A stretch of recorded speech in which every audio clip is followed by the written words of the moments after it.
અને આ બધામાં સૌથી કફોડી હાલત કોની થાય ખબર છે? ખેડૂતોની.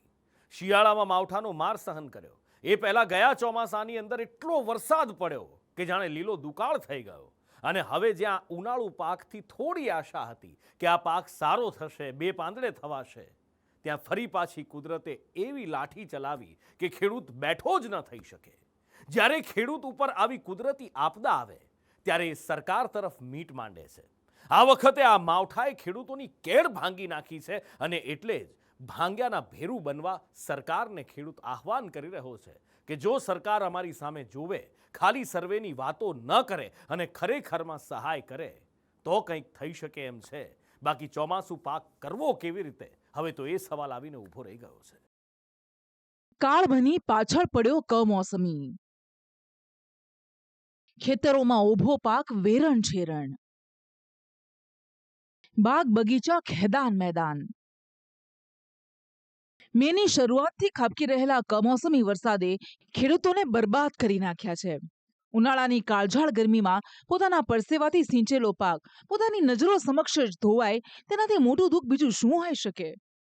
ચોમાસા પહેલા આવેલી આ આફતે બાગ બગીચા પણ નથી છોડ્યા. આકાશી આફતે સૌથી વધારે નુકસાની સૌરાષ્ટ્રમાં વેરી છે.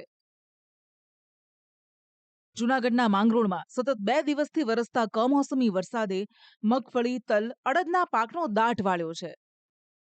10 થી 15 મણ વીઘા થતા હતા એ બગડી ગયા. અટાણે અડદ ઉગી ગયા. હવે અમારા માલને કેમ નભવું, અમારે કેમ નભવું, કયો રસ્તો કાઢવો, હવે આમાં દી કેમ કાઢવા. વાવેતર કરીએ ને અટાણે કઈ રહ્યું નથી ને કઈ.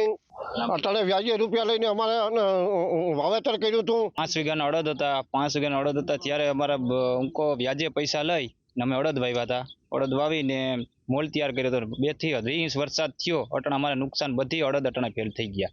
હવે અત્યારે અમારે પૈસા કેમ ભરવા એ અમને ખુદને વિચાર થઈ પડે. આથી હળના ટ્રેક્ટરના બધાના દીધા હતા. અમે નથી અટાણે નુકસાન અડદનું થયું, મગનું થયું. અમરેલી પંથકમાં કમોસમી વરસાદે ડુંગળીનો કચ્ચર ઘાણ નીકાળ્યો છે. એક બાજુ ડુંગળીના ભાવ નથી મળી રહ્યા, તેવામાં કમોસમી વરસાદે ખેડૂતોને રાતતા પાણીએ રોવડાવ્યા છે. નુકસાનીના માર્યા કેટલાક ખેડૂતો ડુંગળીના ઢગલા પર ટ્રેક્ટર ચલાવવા માટે મજબૂર બન્યા છે. મારે 15 વીઘાની ડુંગળી હતી અને પાકીને પૂરી ઢગલા ને બધું કમ્પ્લીટ કરી રાખ્યું હતું. મજૂરી 2 લાખ તો આમાં મજૂરી મેં આપી છે અને કોથળા ભરવાની 2-3 દિવસની વાર હતી, ત્યાં વરસાદ આવી ગયો અને આની ઉપર 6-7 દિવસ વરસાદ પડ્યો એટલે તમામ ડુંગળી બધી બગડી ગઈ છે. દક્ષિણ ગુજરાતના ખેડૂતોને પણ માવઠાથી મોટો ફટકો પડ્યો છે. અણધારી આફતથી સુરતની આસપાસના વિસ્તારોમાં ડાંગરના પાકમાં ભારે નુકસાન થયું છે. સુરતના ઓલપાડમાં સૂકવેલા ડાંગરમાં પાણી ભરાઈ જતા ખેડૂતોના મોઢે આવેલો કોળિયો છીનવાઈ ગયો છે. વરસાદથી ડાંગર, મગ, તલ, લીલા શાકભાજી એને ઘણું નુકસાન છે. આ તમે જોઈ રહ્યા છો દ્રશ્ય પછાડી મારી કે મારા કેટલા વીંગાના ડાંગર છે તે વરસાદથી અમે 2 કલાક વરસાદમાં એમાં બધો ભીજાઈ ગયો છે.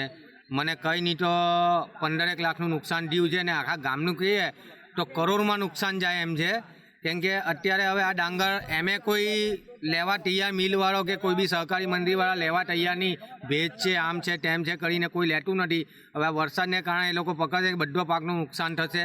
અત્યારે 18 વીંગા ડાંગર, 14 વીંગા તલ બનાવેલા છે અને આ કમોસમી વરસાદને કારણે આપ જોઈ શકો છો કે પાછળ જે બધું ભાત છે તે મારું જ છે અને ગત રાતે ખૂબ વરસાદ પડ્યો જેને કારણે આ સુકવવા મૂકેલા ભાતમાં ખૂબ નુકસાન છે. ખેતરોમાં તૈયાર પાક વેરણ છેરણ કરવાની સાથે કમોસમી વરસાદે બાગ બગીચાને પણ ખેદાન મેદાન કરી નાખ્યા. ભાવનગર જિલ્લામાં કમોસમી વરસાદે બાગાયતી પાકમાં પણ સોંત વાળ્યો છે. પવન અને વરસાદના મારથી બાગ બગીચામાં જ્યાં જુઓ ત્યાં નુકસાની દેખાશે. ભરૂચના અંકલેશ્વરમાં પણ તોફાની પવન અને ભારે વરસાદે કેળાના બાગમાં મોટું નુકસાન કર્યું છે. આંધી વંટોળના મારથી અરવલ્લીના મેઘરજમાં કેરીના બગીચામાં મોટું નુકસાન થયું છે. તોફાની પવનના મારથી આંબાવાડીઓમાં કેરીઓ ખરી પડી છે. આંબાવાડી અમારી બધી કેરીઓ પડી ગઈ. પહેલાં આવું નવું થયું હતું, હમણાં આવું નવું અચાનક પવન આવી જાય તો અમારે બધી 50% કેરીઓ ગળી જાય તો અમારે નુકસાન જાય. અમારે એમાંથી થોડું ઘણું કમાવાનું હોય તો પછી આવું ને આવું થાય તો ક્યાંથી કમાઈએ અમે? તો અમારે સરકારને એમ કેવું છે થોડું ઘણું અમને.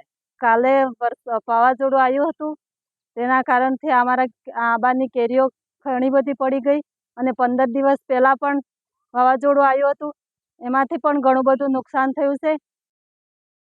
ખેર આ તો ઠીક, કમોસમી વરસાદથી માર્કેટિંગ યાર્ડમાં પણ જણસ પલળી ગઈ છે. જૂનાગઢ માર્કેટિંગ યાર્ડમાં કેરીની ચાલુ હરાજી વચ્ચે કમોસમી વરસાદ ખાબકતા ખેડૂતો અને વેપારીઓને લાખો રૂપિયાનું નુકસાન થયું છે. યાર્ડમાં યોગ્ય સુવિધા ન હોવાથી કેરીના બોક્સ પલળી જતા તણાતી કેરીઓ જોવા મળી. ભાવનગરના મહુવા યાર્ડમાં કમોસમી વરસાદથી લાલ ડુંગળીને મોટું નુકસાન થયું છે. યાર્ડની બેદરકારીથી 7,000થી વધુ લાલ ડુંગળીના કટ્ટા પલળી ગયા છે. આમ ચોમાસા પહેલા આવેલા કમોસમી વરસાદે ખેડૂતોને બરબાદ કરી નાખ્યા છે. આ નુકસાન સામે ખેડૂતો વળતરની માંગ કરી રહ્યા છે. સરકારે પણ ખેડૂતોની માંગને ધ્યાનમાં રાખી પાક નુકસાનીના સર્વે માટે આદેશ આપ્યા છે. રાજ્યમાં છેલ્લા 15 દિવસ થયા જુદા જુદા જિલ્લાઓના જુદા જુદા વિસ્તારોમાં કમોસમી વરસાદ માવઠું થઈ રહ્યું છે અને એના અહેવાલો પણ અમને મળી રહ્યા છે. આ માટે રાજ્ય સરકારે દરેક જિલ્લાના ખેતીવાડી અધિકારીઓને ઉનાળુ પાક હોય કે બાગાયતી પાક હોય એમાં ક્યાંય નુકસાની થઈ હોય તો એનો વિગતવાર અહેવાલ તાત્કાલિક સરકારશ્રીમાં પહોંચાડવા માટે સર્વે કરવા માટેની સૂચનાઓ આપી દીધી છે.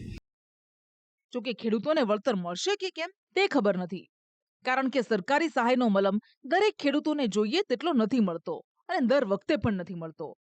આમ હાલ અણધારી આફતે ખેડૂતોની હાલત દયનીય બનાવી દીધી છે. ત્યારે આ નુકસાનીમાં ખેડૂતોને કેટલી અને કેવી સહાય મળે છે તે જોવું રહ્યું. બ્યુરો રિપોર્ટ, સંદેશ ન્યૂઝ.